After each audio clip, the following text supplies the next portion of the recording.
막바지 더위가 한창일 때 우리는 먼 길을 떠났다. 종착지 중국. 하지만 그곳에서부터 우리의 새로운 뿌리 찾기가 시작됐다. 시대를 초월해 우리에게 다양한 의미를 부여하는 중국 땅에서 우리는 금세기 마지막 여름 한국교회 태동의 루트, 탄생의 루트, 성장의 루트를 찾았다. 그 길은 초기 순교자의 피와 땀으로 얼룩진 바이블 루트였다.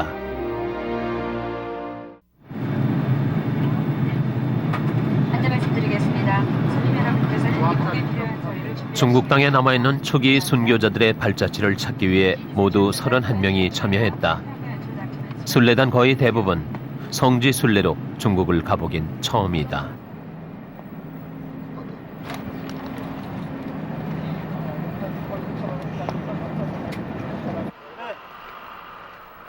순례단을 맞이한 중국의 첫 땅, 심양.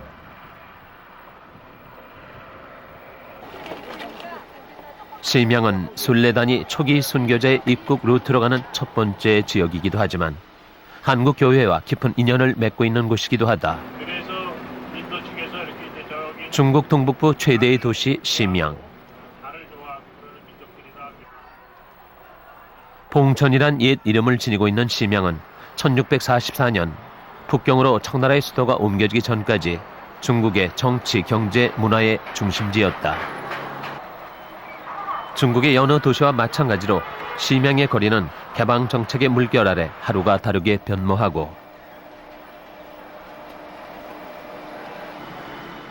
과거의 이야기는 옛 황궁에서나 찾을 수 있었다. 심양과 한국교회 창설의 관계는 조선 사신들이 북경으로 가던 길에 이곳을 들렀다는 기록에서 알 수 있다. 천주교의 우호적이었던 소현세자가 병자호란 이후 1644년까지 볼모로 잡혀있던 곳이기도 하고 훗날 이승훈과 윤유일, 지황, 오유환 등이 조선의 사신들과 함께 이곳을 지나쳤기 때문이다.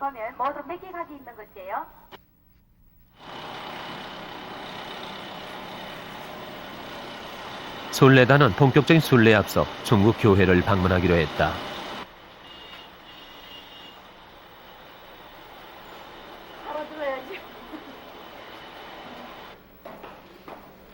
그곳에 뜻밖의 만남이 기다리고 있었는데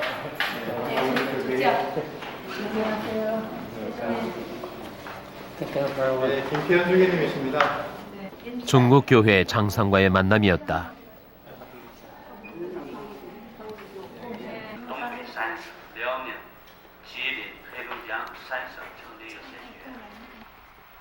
순례단은 김폐헌 주교에게서 중국 교회의 현황과 역사에 대해 들을 수 있었다. 천주교도 그때는 많이 박해를 받았습니다. 그래서 교회당도 다 압수당하고 이랬는데 80년부터 정책이 풀리고 교회도 이렇게 육소 그러면 교회 반환되어 줬고요. 1949년 공산화 이후 자치, 자양, 자전의 3자 운동을 전개하고 있는 중국 교회. 그것은 바티칸의 간섭을 받지 않고 교회의 재정, 행정, 전교 모든 면에서 외국의 영향을 배제한다는 것이다. 애국교회라고 불리우는 정부 공인 중국 천주교회는 그러나 보편교회를 지향하는 지하교회와의 문제, 교황청과의 관계 등 아직 풀어야 할 숙제를 안고 있다.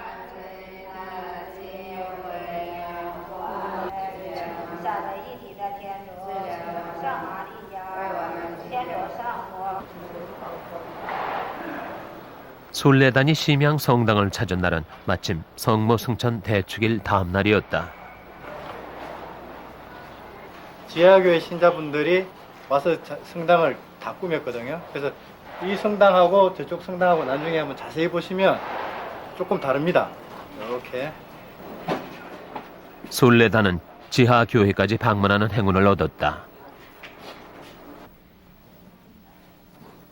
대부분의 지하교회가 애국교회에 반대하는 성직자들과 신자들이 가정집에 모여 몰래 성사를 집행하는 것과는 달리 순례단이 찾은 지하교회는 심양성당 바로 옆에 자그마한 소성당으로 꾸며져 있었다. 지하교회의 신자들은 애국교회 성직자에겐 인사조차 하지 않는다는데 공산화와 문화혁명을 거치며 감옥에 끌려가면서까지 보편교회의 믿음을 지켰던 그들은 공산 정권의 교회를 받아들일 수 없었던 것이다.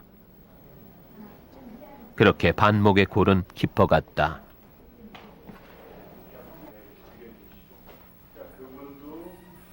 하나의 믿음 아래 장막처럼 단절된 중국의 두 교회. 진정한 화해의 길은 언제쯤 찾을 수 있을까?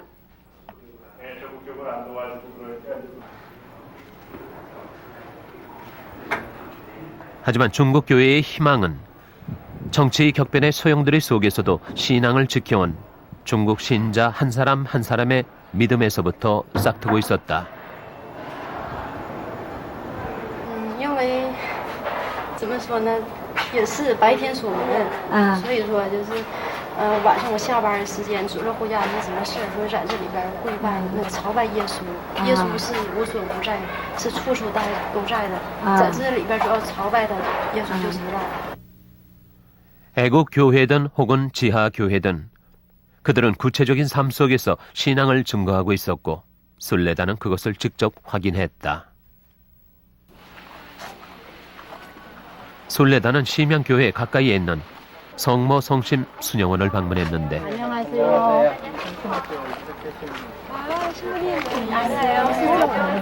귀에 익은 한국말 성모 성심 수녀회. 그럼 여기 그곳에 파견 나온 한국 수녀다. 여기 저기 당인 수녀회예요. 여기 이제 활동을 돕기 위해서 오셨겠죠. 요령성 교구 소속 수녀원은 한국의 순례단에게 내부를 공개하기로 했다. 我们准备好了水果什么的。谢谢。你进去吧。예. 好了，我这里。 괜찮다고 들어오시라고 준비해놨다고. 1932년 교황청의 승인으로 설립된 성모 성심 수녀회는 공산혁명 이후 뼈아픈 시절을 보내야 했다. 수녀원 건물은 가무단 교습소로 이용됐고 수녀들은 국외로 쫓겨나거나 강제 결혼을 해야 했다. 하지만 수녀들은 애국회의 이름으로 1989년부터 다시 청원자를 모았고 1998년엔 건물도 되찾았다. 你好. 이명란 수녀가 수녀원의 한적한 방으로 안내했다.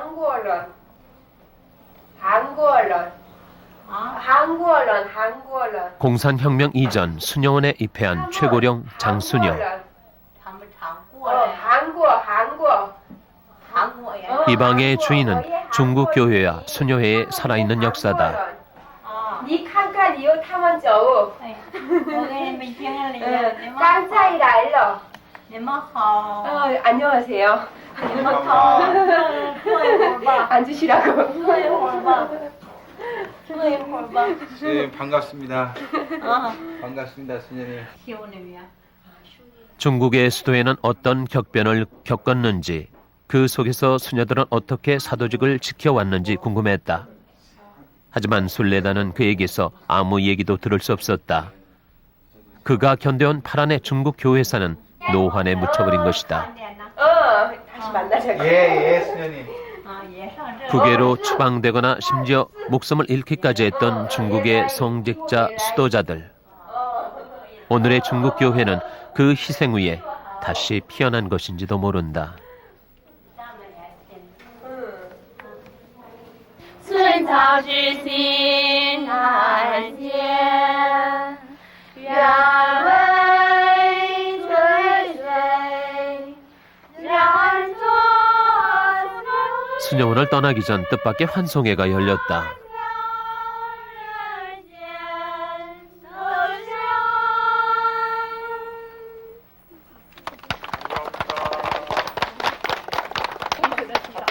언어는 통하지 않지만 따뜻한 형제를 느끼게 되는 순간이다.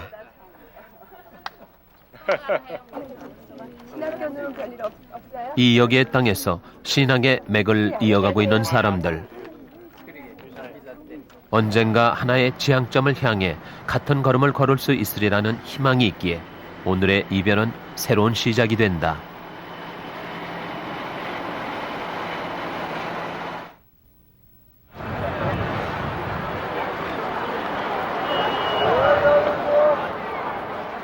순례단이 이른 아침부터 이동을 서두른다.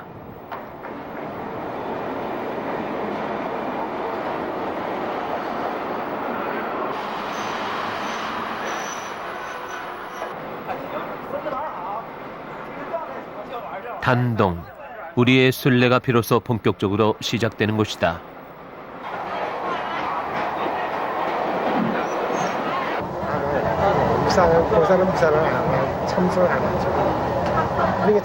이번 순례엔 초기 순교자의 직계 자손도 참여했다. 조선 초기 신앙 공동체 밀사로 파견돼 연행 사절단 사이에 상인으로 위장, 북경을 찾아간 윤유일 순교자. 사제 영입 운동의 최일선에 섰던 그 순교자의 후손들이 선조의 발자취를 직접 찾아보기 위해 나선 것이다. 제가 가가지고서 순교지에 가니까 조금씩 그 현장으로 다가갈수록 후손들의 감회는 남다르다.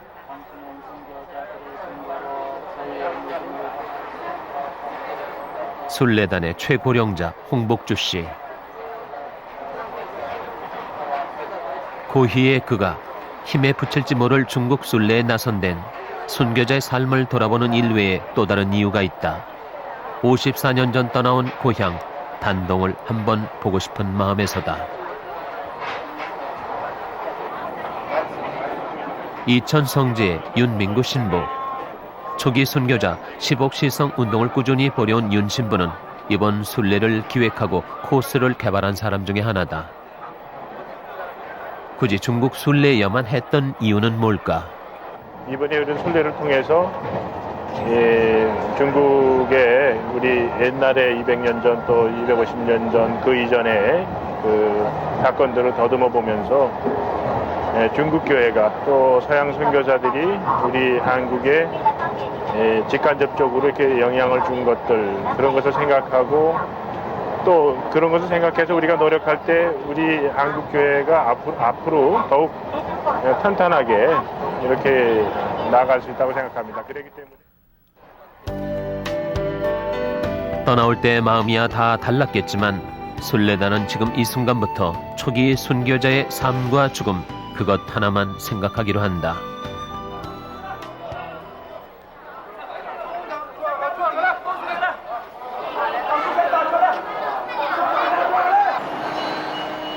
중국 최대 국경 도시 중의 하나인 단동. 윤유일을 비롯한 초기 순교자들과 주문모 신부를 비롯한 선교사들이 단동 인근의 구련성을 거쳐 국경에 출입했다.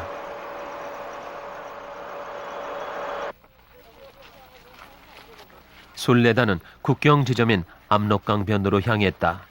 초기 순교자들이 드나들던 곳을 확인하기 위해서이다. 의주는 중국으로 향하는 첫 관문이면서 주문모 신부를 영입할 당시 윤유일, 지황, 최인길 등이 기다리던 곳이다.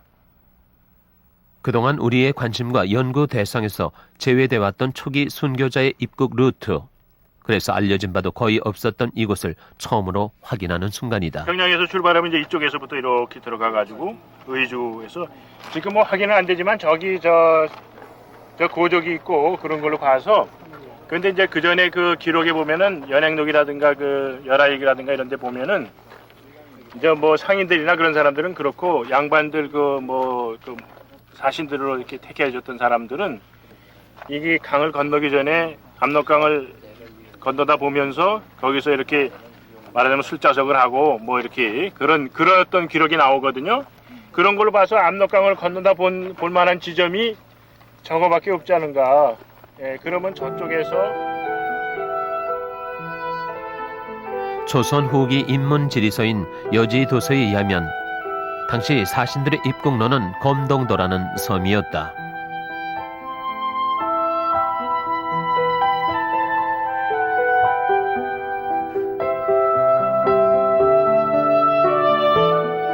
그 검동도가 현재 순례단이 확인한 지점 압록강 사이의 섬인 것이다.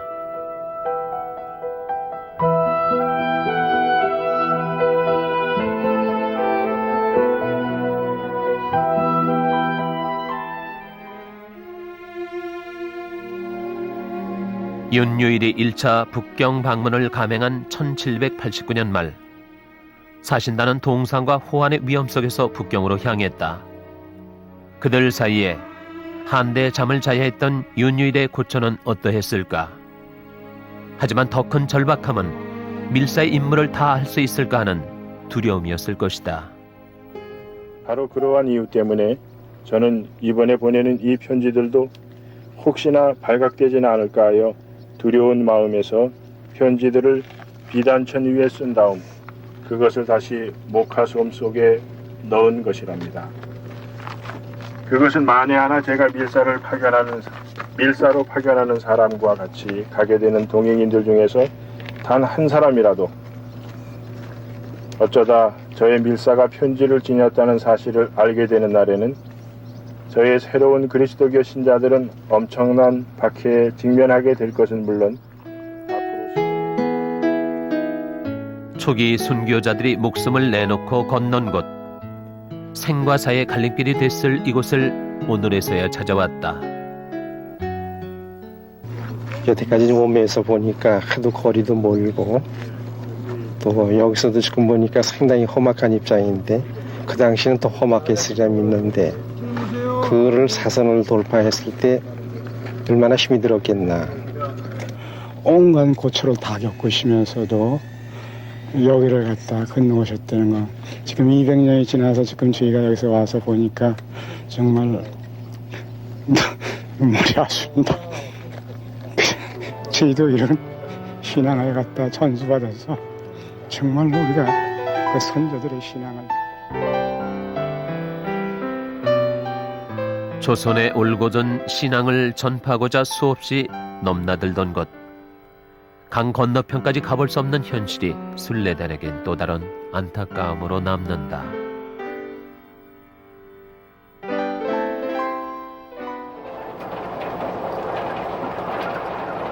순례단은 초기 순교자들이 걸었던 길을 그대로 따라가 보기로 했다.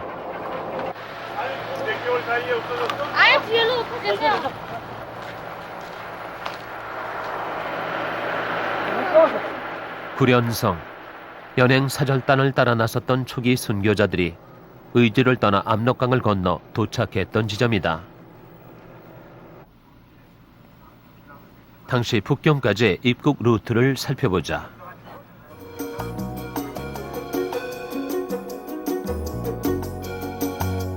평양을 출발한 그들은 의주를 떠나 압록강을 건너 구련성에서 하룻밤을 보낸다. 이튿날 중국 국경 검문소인 봉황산 산성에 있는 책문에서 입국 수속을 밟고 몇 달에 걸친 걸음 끝에 심양을 거쳐 북경에 도달한 것이다.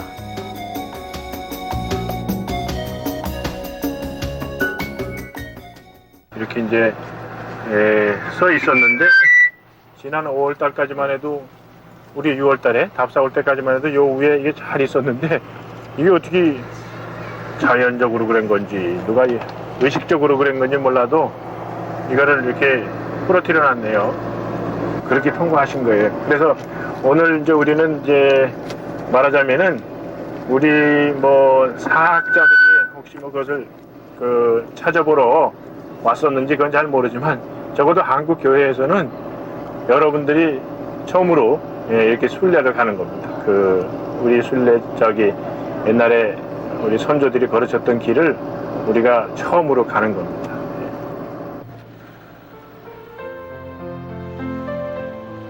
209년 전 그들의 흔적을 저 길 끝에서 만날 수 있을까?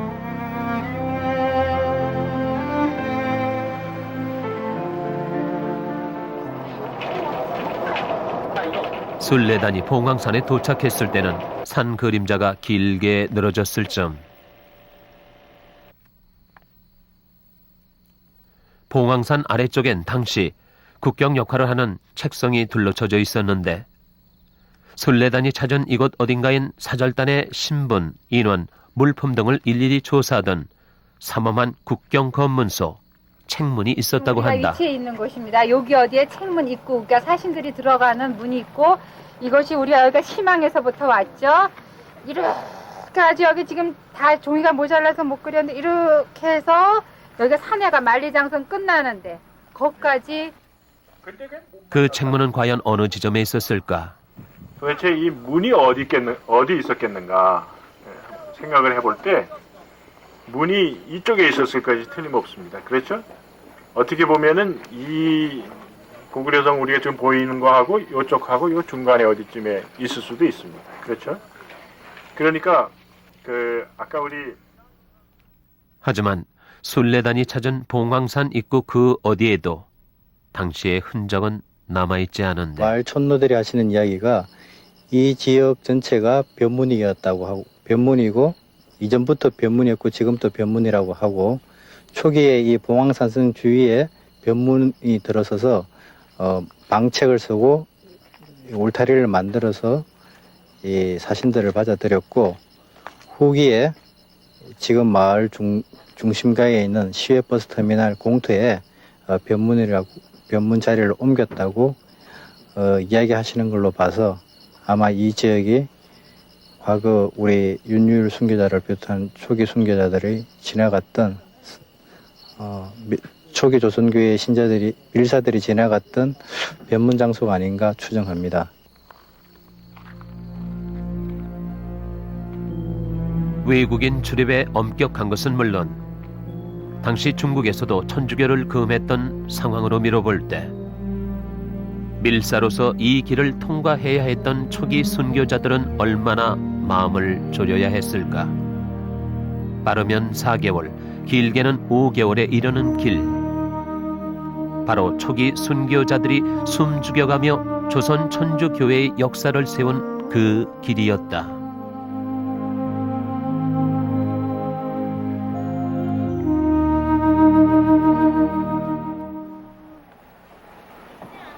순례단의 홍복주 씨가 순례와 상관없이 길을 나선다. 어린 시절 대부분을 보낸 단동. 다리 보니까 이거는 아닐 것 같은데 쭉 올라오다가 기억자리하고 다리 없었어요 그때. 우리 살 땐 다리 없었어요. 예. 해방 때 떠나온 이후 처음으로 와본 길이다.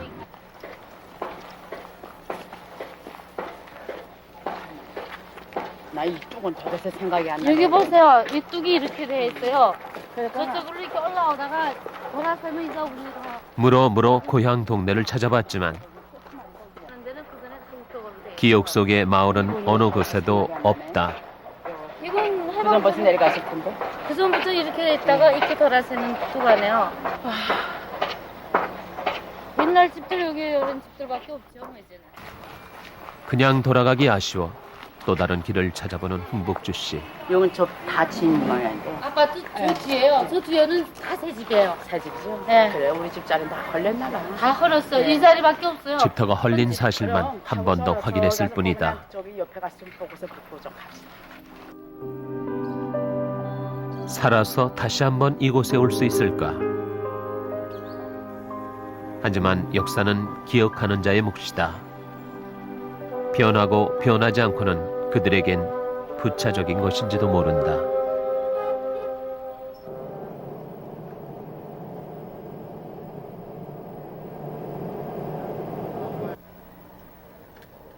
순례단은 순례의 종착점이자 동시에 한국 교회가 시작된 지점인 북경을 찾았다. 12억 5천만 인구의 심장부. 수천 년 중국 역사, 격동의 시기마다 북경은 그 중심지 역할을 해왔고 새로운 사상과 문물을 받아들이는 데도 앞장을 서왔다. 북경은 한국 천주교회에 큰 의미가 돼준 곳이기도 하다.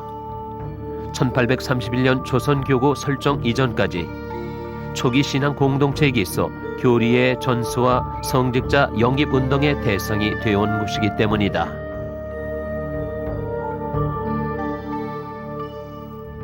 북경 대교구, 주교자 남당 천주교회.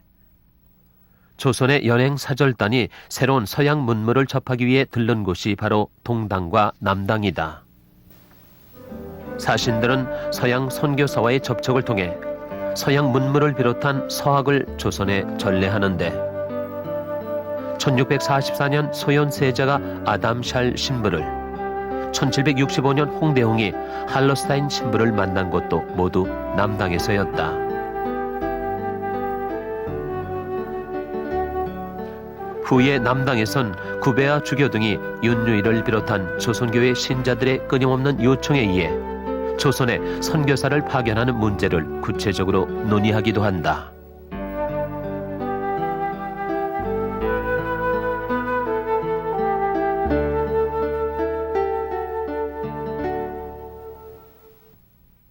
하지만 한국교회 창설과 직접적인 관계가 있는 곳은 북당이다.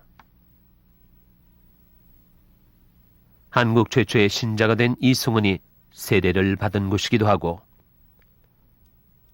밀사로 파견됐던 윤유일이 1790년 북경 라자로회의 선교 단장인 로 신부에게 세례를 받은 곳이기 때문이다. 윤유일은 두 차례에 걸친 중국교회 방문을 통해 조선 천주교회의 탄생을 알렸을 뿐만 아니라 성직자 영입의 간절함을 세상에 호소한다. 당시 그의 나이 30.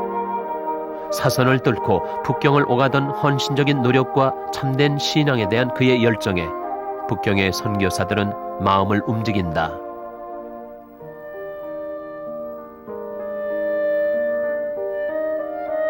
그리고 드디어 1794년 중국인 사제 주문모 신부가 최초로 조선 땅에 파견되기에 이른다.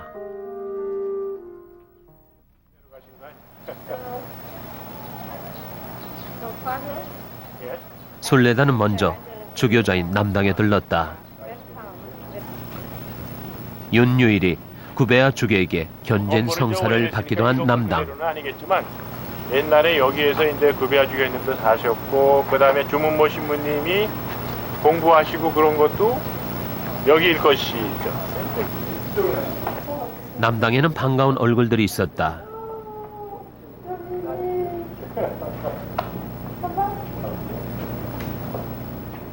길랭 신부의 후손인 마리 조셉 길랭과 그의 딸이 기다리고 있었던 것이다. 1790년 윤유일이 북경에 왔을 때 그와 만났던 프랑스 라자료의 신부 길랭. 길랭 신부는 윤유일에게서 받은 감동을 고국의 부모님께 전하기도 했는데 209년 만에 그들의 후손이 같은 하늘 아래서 만난 것이다. Après 208 ans, 209 ans maintenant, les familles Youn et Guillain qui se retrouvent. Oui, pour moi c'est ma famille maintenant. On a vu des arts comme ça encore. 마리 조셉 길랭은 현재 벨기에에서 살고 있다. 그곳에서 윤유일을 비롯한 한국 초기 순교자의 시복 시성을 위한 운동을 벌이고 있다는데 그는 길랭 신부의 묘를 찾기 위해 한국 순례단과 합류했다. 선조를 만나러 오는 길에 그는 많은 준비를 해왔다. 길랭 신부를 비롯한 서양 선교사의 묘가 있다는 정복사 자료도 빼놓지 않았다. Mais alors, je viens de trouver. Donc j'ai apporté à Père Dominique. 이튿날 마리 조셉 길랭과 윤민구 신부 일행은 서양 선교사의 무덤이 있던 자리 정복사터를 찾았다.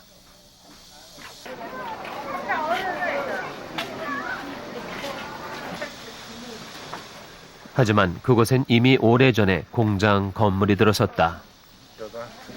중국의 신앙을 전수했던 선교사의 무덤 자리. 이젠 공장과 집들이 그 자리를 대신하고 있다. 뭐라도 발견한 것일까? 저기 무슨 글은 없을까? 옛 묘비. 글은 없을까? XLVI. Alors, et dit. Ici encore un petit peu. 고고학하는 거라 그래. 고고학. 한때 목숨을 걸고 이 땅에 복음을 전했던 그들의 흔적은 이렇게 방치되고 있었다. 성교회 수사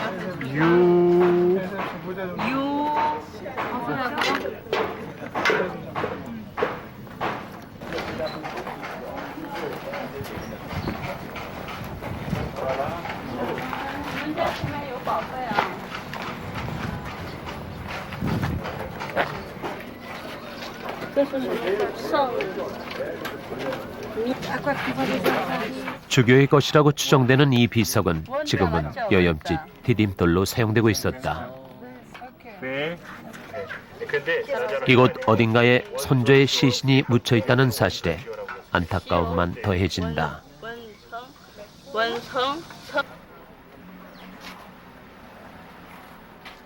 하지만 순례단은 사전 답사를 통해 성물 박물관이 있는 곳에 선교사 묘비의 일부가 모셔져 있다는 사실을 접한다.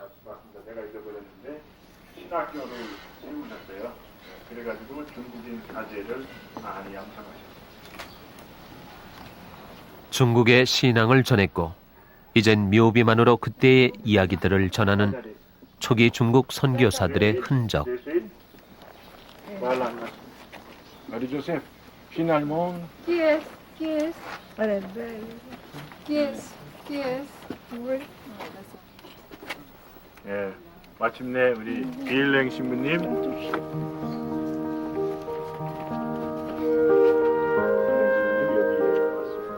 처음으로 확인한 선조의 묘비. 감회는 직계 후손만 느낀 건 아니다. 윤유일이 북경에 왔을 당시 길랭 신부는 그곳의 부책임자 신부였다. 그는 윤유일을 비롯한 조선 천주교 신자들의 믿음에 깊은 감명을 받았다. 조선의 신자들은 올해 마침내 저희에게 대표 한 사람을 보낼 방법을 찾아냈으니 그것은 조선 임금이 중국으로 보내는 사신의 하인으로 가장하고 여기에 오는 것이었습니다. 조선 신자들이 써서 보낸 편지들을 읽으면서 저는 하염없이 눈물을 흘렸답니다. 왜냐하면 그 내용을 읽다 보면 마치 사도들이 살던 때를 눈으로 보는 것 같았기 때문입니다.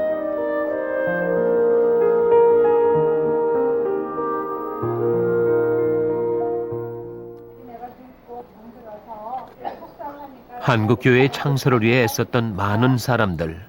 순례단은 그 한 사람 한 사람과 만나는 중이다.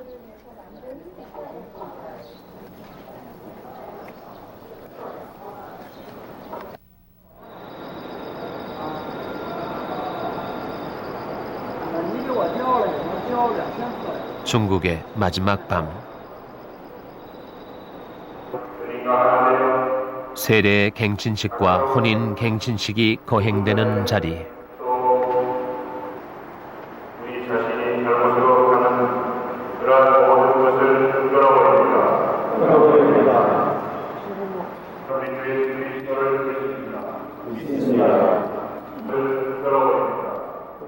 처음 세례를 받던 그날 그 마음으로 돌아가는 갱신식을 통해서 순례단은 어느새 209년 전 초기 순교자들과 함께 서 있는 자신을 발견한다.